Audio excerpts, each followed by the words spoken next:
comedian to the stage. I think she might have had a hand in lesbian corner over here. She's been performing all over the place for years and years, and I'm so happy to finally get to see her. Please welcome to the stage, Trish Flanagan.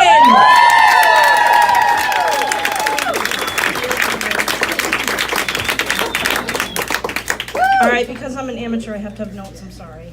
That's all right. And gay people. Right in the mic. Sorry. Anyway, so I'd like to ask everybody to please heckle me, get it all out of the way now. Like, you suck, and You suck. I've had friends funnier than you. I really mean it. You suck! You're dressed for a funeral. Thank you, Lisa. Anybody else, please? Get it all out.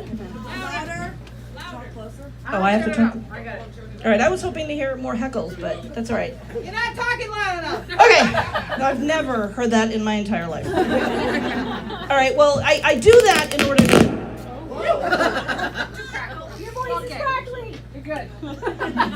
Shut it out. Go ahead. Okay, I do that in order to... Is that better? Just eat the mic. Eat the...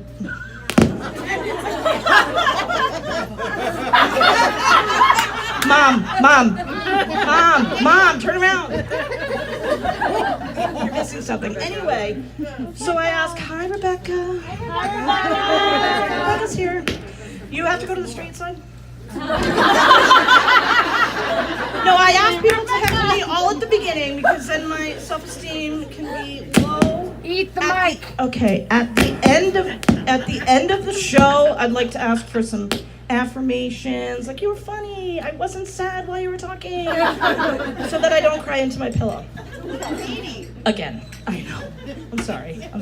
Anyway, being the first person up to talk tonight, I'm kind of like the comedy fluffer. I don't know. People know what that is. Google it. I'm afraid to explain it on stage. But anyway, you want to know what you're getting into with comedy. You read, like everybody else here is kind of an accomplished comedian. I'm co-parenting 2 children and working full-time as a nurse nights, so I haven't really been able to pursue my dream of comedy, but luckily I had the chance to tonight. But you got to know what you're getting into.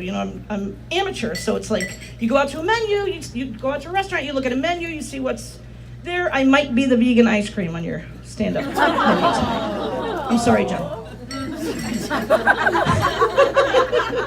So it's kind of like you have to break the ice. Obviously I'm the one responsible for breaking the ice, which is a role I'm pretty used to. It's kind of like going on a first date. Similar things you might say, like, thank you for coming. Are we having fun yet? That kind of thing. I just can't get into it. Anyway, the Red Sox. I'm a huge Red Sox fan. I had a parenting fail with my 9-year-old. I let him stay up for that 18-inning game. He went out in like the 14th inning, though. I was like, whatever. But he's a very sensitive boy, and as we were watching it, my dark side definitely comes out. I try to be a nice person, but watching the Red Sox, my dark side comes out. I'm sorry, especially with the Yankees, but even with the Dodgers, I was like, you suck! And he was like, Mom, those Dodgers players have feelings too, and they're out there. They've worked very hard to be professionals. Whatever, okay. But he's helping me to be a better person, right? And then Machado strikes out, and he's like, "Take that, sucker!" I was like, yes. So proud. Anyway, so I have the sensitive boy, and I have the not so sensitive girl, my 6-year-old. So does everybody know the movie Coco? It was about the Day of the Dead. It was this movie. It was really cute, and it talked about death. It was a cartoon, lighthearted film. And I thought, this is a good chance to talk about death with my kids. So we drove to the family plot after the movie. And my son is named after my brother who passed away. And I was like, this is your namesake. And that's my mom and my dad. And I'm like, why am I doing this? But my son says to me, Mom, I'm sorry that your family died. And I'm like, it's okay, honey. And my daughter goes, oh, can we go to Dunkin'? And I'm like, can you just give me a minute? She goes, oh. Then can we go to Dunkin'? So maybe it's her age, maybe it's her personality, I don't know. So inappropriateness. I have a very hard time trying to be appropriate sometimes, especially in my job at work.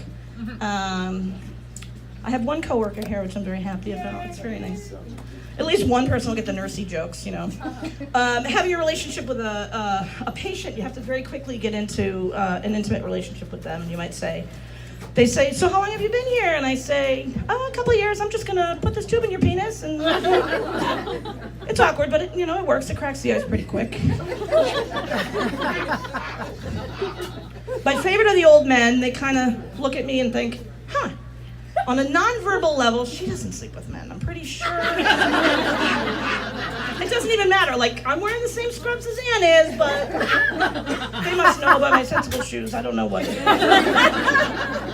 They'll say things to me like, so were you in the army? You seem like a no-nonsense kind of gal.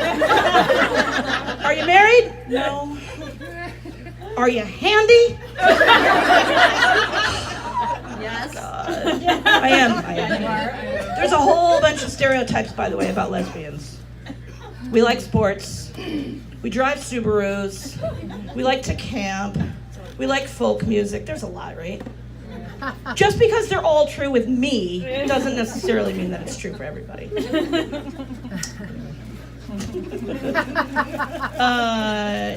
There's the terrible thing. People think that you're a nice person when you're a nurse. It's not always true. Anne really is a nice person. And actually, I was going to use this joke whether you came or not tonight. But Anne is a nice person. She thinks everybody is so cute. Like every patient, she goes to give him a report, and she's like, he's cute. He's so cute. And I'm like, okay, Anne, he's not going to be cute when he's going through withdrawal at 3 o'clock in the morning when you're home sleeping. But when I come in and Anne gives me a report on a patient, she goes, he's cute. I know I'm not going to have a good night. Some of the other things we do that aren't very funny to other people, but maybe it is when we have a confused patient, I'll take care of them, obviously. I'll give them medication, whatever they need. But I'll say, if you need anything else tonight, feel free. My name is Monica. Feel free to yell out my name. I'll be right outside the desk. I know, that's so cruel. So nurses as patients, this is a bad one. So I had to have major surgery. Go ahead. Come on. No, come on in. It's rude, but it's okay. Just kidding. So when I work, if people say, what kind of nursing do you do? I say I work in the ICU, and 99% of the time, that's intense.